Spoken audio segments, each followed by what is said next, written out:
They charged my card for my own surprise party and left me a joke card. So I logged into the bank, froze the joint account, reversed the merchant payment, and 2 hours later the DJ texted my sister asking why he had no payment confirmed. I, 32M, never thought I'd be the guy who ruins his own surprise party, but here we are. It started 3 days ago when I checked my phone during a meeting and saw a notification that made my stomach drop. Someone had charged $4,200 to our joint account. My wife and I shared that account for household expenses, emergencies, the usual married couple stuff. We both made decent money, kept our own accounts too, but this joint one was supposed to be for us.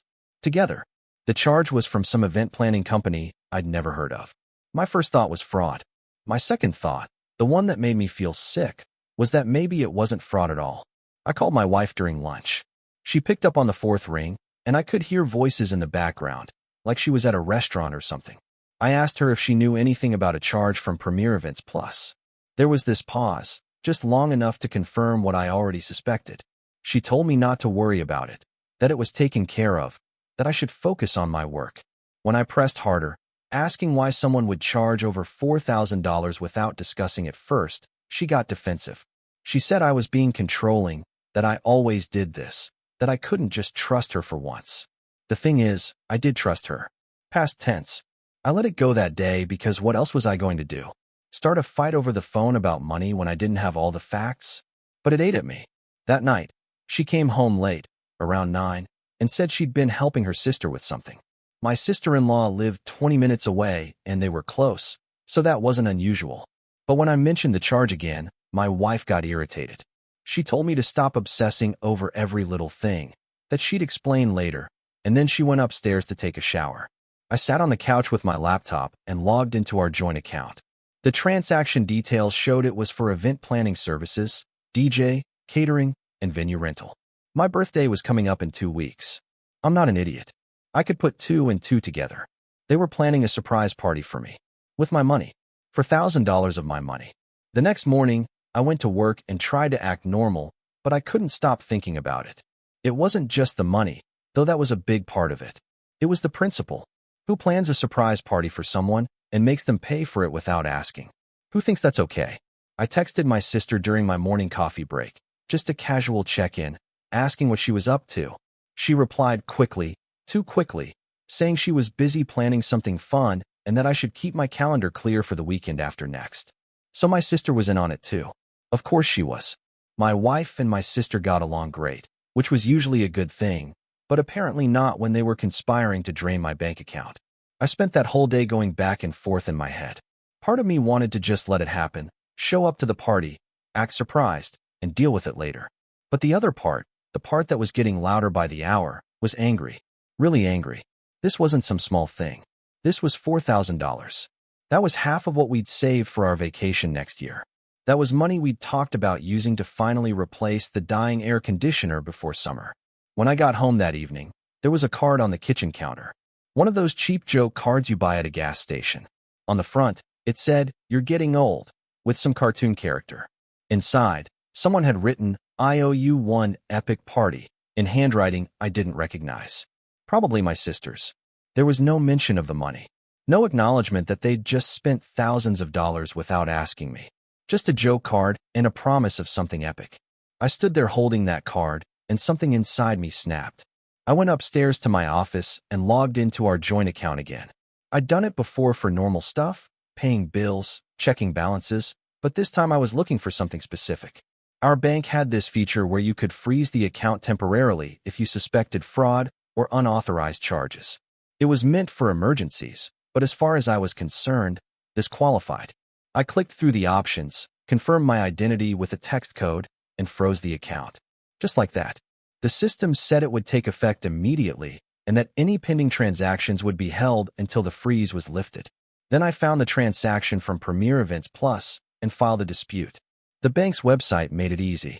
I selected unauthorized charge, provided a brief explanation, and submitted it. The reversal wouldn't be instant, but the dispute would put a hold on the payment.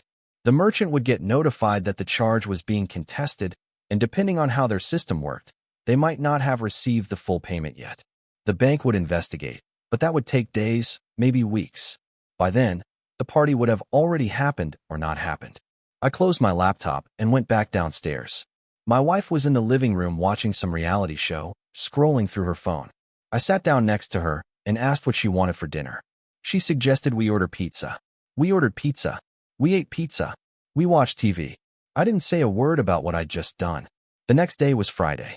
I worked from home, which meant I was at my desk when my phone buzzed around 11 in the morning. It was a text from my sister. She was asking if everything was okay with my bank account, if I'd noticed any weird activity. I replied asking why she was asking.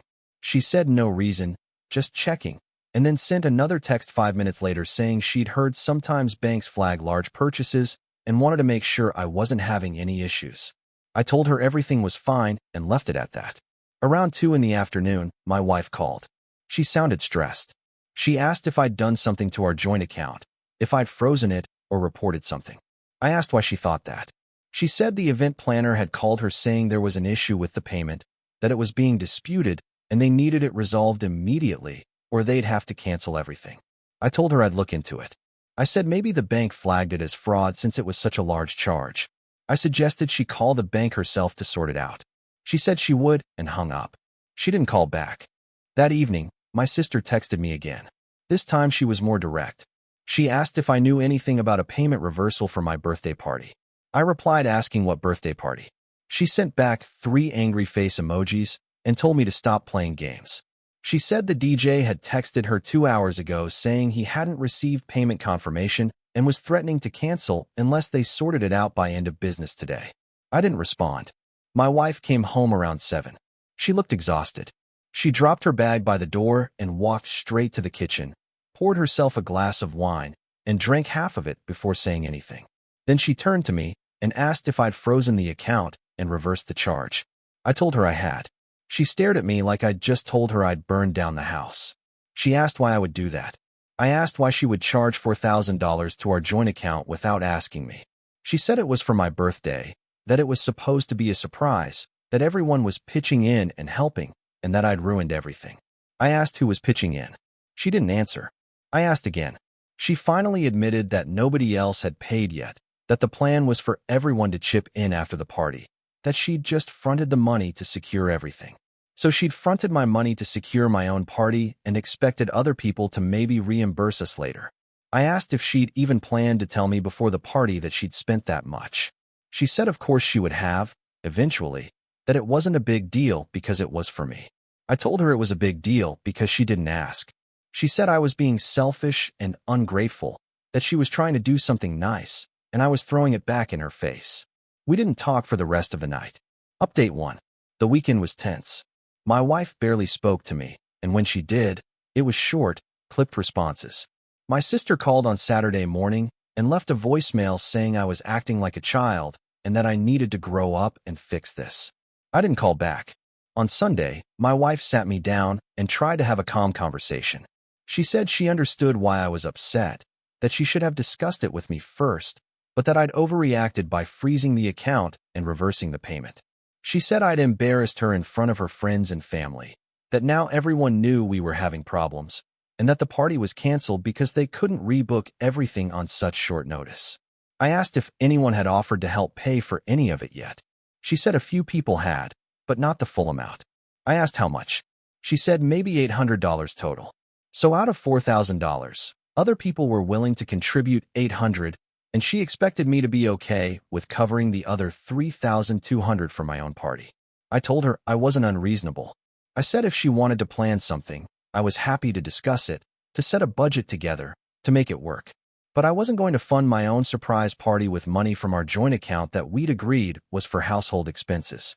She said I was missing the point, that it was about the gesture, the thought, the effort she'd put in. I asked how much effort it took to spend someone else's money without asking. She left the room after that.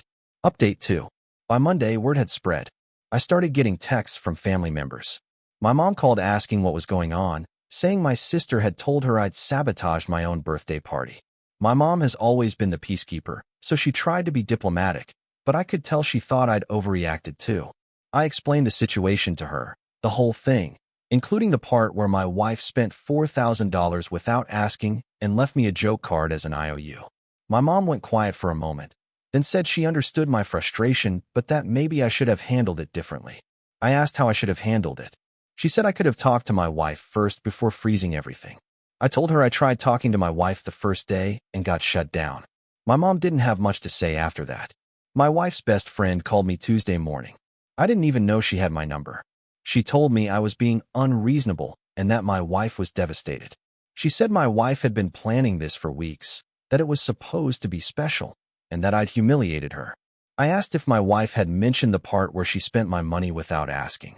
The friend said that was between my wife and me and that I should fix it. I hung up. Wednesday, my wife came to me with a proposal. She said if I unfroze the account and reinstated the payment, she'd make sure everyone who promised to chip in actually did, and we'd figure out the rest together. I asked what the rest meant. She said we'd cover whatever shortfall there was, together. I asked why we couldn't have had this conversation before she charged the card. She didn't have an answer. I told her I'd think about it. Update 3. By Thursday, I'd made my decision. I called the bank and asked about the dispute. They said the merchant had responded claiming the charge was authorized, which technically it was since my wife had access to the account. But I explained the situation, that my wife had made a large purchase without my knowledge or consent, and that while the account was joint, I hadn't authorized this specific transaction. The representative said it was a tricky situation because both account holders had equal authority, but they'd continue the investigation. I asked if I could unfreeze the account but keep the dispute active. They said I could unfreeze it, but that wouldn't change the dispute process. The merchant would still be in limbo until the investigation concluded. I unfroze the account that afternoon. When my wife got home, I told her what I'd done. I said the account was accessible again, but the dispute was still active, which meant the merchant wouldn't get their money until the bank resolved it. I told her if she wanted to rebook the party, she was welcome to, but she'd need to use her own money or coordinate with everyone else to actually pay up front this time. She asked if I was serious. I told her I was completely serious. She said this was ridiculous, that I was punishing her for trying to do something nice. I said I wasn't punishing her. I was setting a boundary. If she wanted to plan something for me, I appreciated the thought, but it needed to be a joint decision with a budget we both agreed on. I wasn't going to be an ATM for my own celebration. She left the house that night and stayed at her sister's place. The bank concluded their investigation 2 weeks later. They sided with the merchant since my wife had account access and the charge wasn't technically fraudulent. The money was released back to Premier Events Plus. By then, it didn't matter. The party was long canceled. My birthday came and went. I spent it with a couple of close friends at a bar. It cost me $60 total. My wife moved back home after a week, but things weren't the same. We started going to couples therapy the following month. The therapist asked us both what we wanted out of the marriage. My wife said she wanted a partner who trusted her and didn't undermine her. I said I wanted a partner who respected me enough to have basic financial conversations before spending thousands of dollars. The therapist asked if we thought we could rebuild that trust and respect. My wife said yes, but she needed me to acknowledge that I'd overreacted. I said I'd acknowledge that freezing the account was extreme, but I stood by the principle behind it. We're still in therapy. We're still married. But we closed the joint account. Now we each contribute a set amount every month to a shared expenses fund that neither of us can touch without both approving it. It's not perfect, but it's honest. And after everything, I'll take honest over a surprise party any day. If you'd like to see more stories like this, a gentle tap on the subscribe button would mean the world to us.